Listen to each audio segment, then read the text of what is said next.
Hey guys, so today I wanted to be able to talk about touch.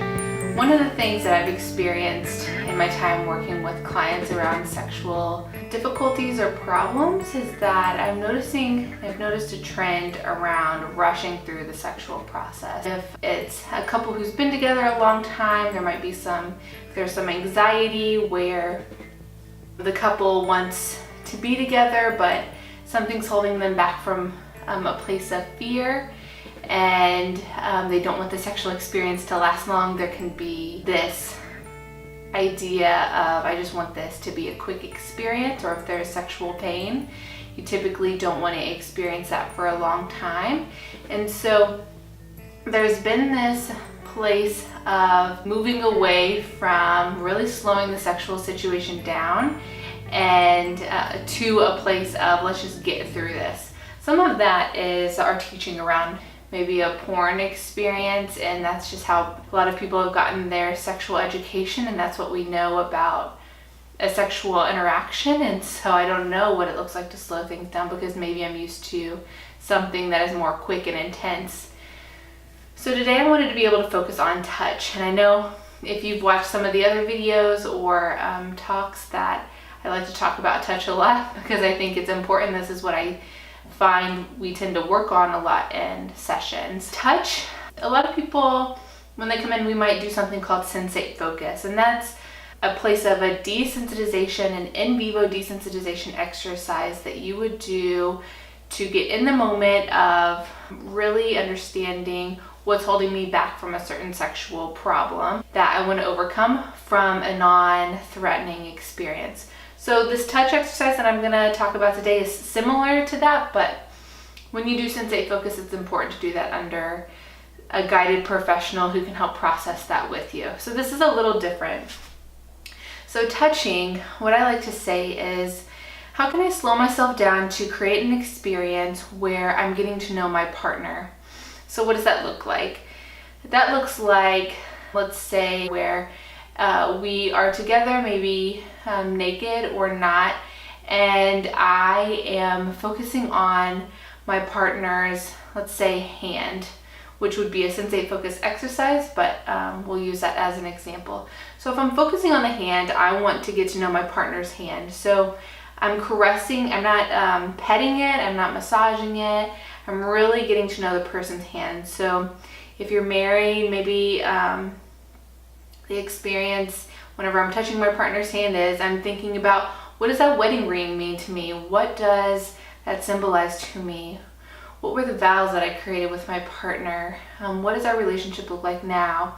Maybe there's some scars or some calluses on their hands. What does that represent?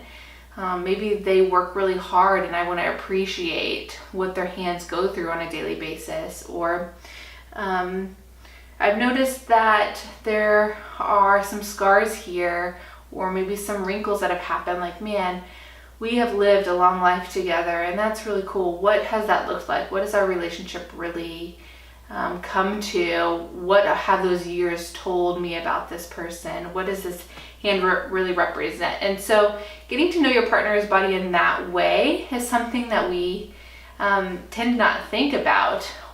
So what would it be like to slow down to say, I want to get to know you. I want to get to know your body. And this might bring some arousal, and that's great. Maybe it doesn't. Maybe it's just me wanting to know you. But what we do is we slow down enough to say, let's just touch. Let's just experience and explore each other. I want to get to know your body. So you could go from the hand and then go to different parts of the body as well. And this can be a really scary place, because we're used to, let's turn off the lights, let's just get this going. What would it be like to really feel exposed in that way? How can I allow my partner to get to know me and see me, really experience my body, and what goes through my mind as I allow that to happen? What goes through my mind as I get to know my partner as well? Slowing this down can really help take some of that anxiety away too, can slow down our sexual response cycle in the way of, if there's, let's say, premature ejaculation, it really allows me to notice, okay, my heart rate's beating, let me take some deep breaths, let me really start to feel heavy in my body and know that I'm going to be focusing on getting to know my partner getting to know me, and focusing the attention off of something more performance-based.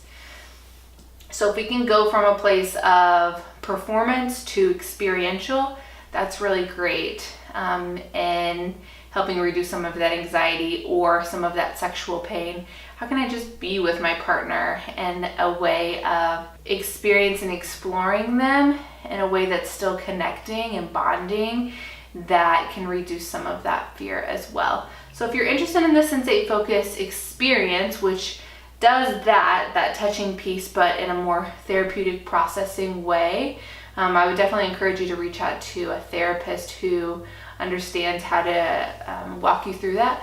But outside of that, I really encourage you to try out this touching exercise. I think it's super important. And that's not to say that quickies or really fun, intense experiences aren't beneficial. I think those are too. But what would it be like to also incorporate some of these slower moments, some of these moments where we're really getting to know our partner and our partner is really getting to know us, and allowing that to happen, allowing for that space, and just noticing what comes up for me during that time in touching and being touched. So let me know if you guys have any questions about that. I really love this experience, so that's probably why I talk about it a lot, and I see a lot of fruitfulness happening from that slowing down and touching experiential exercise. So hopefully this is helpful, and we will talk soon.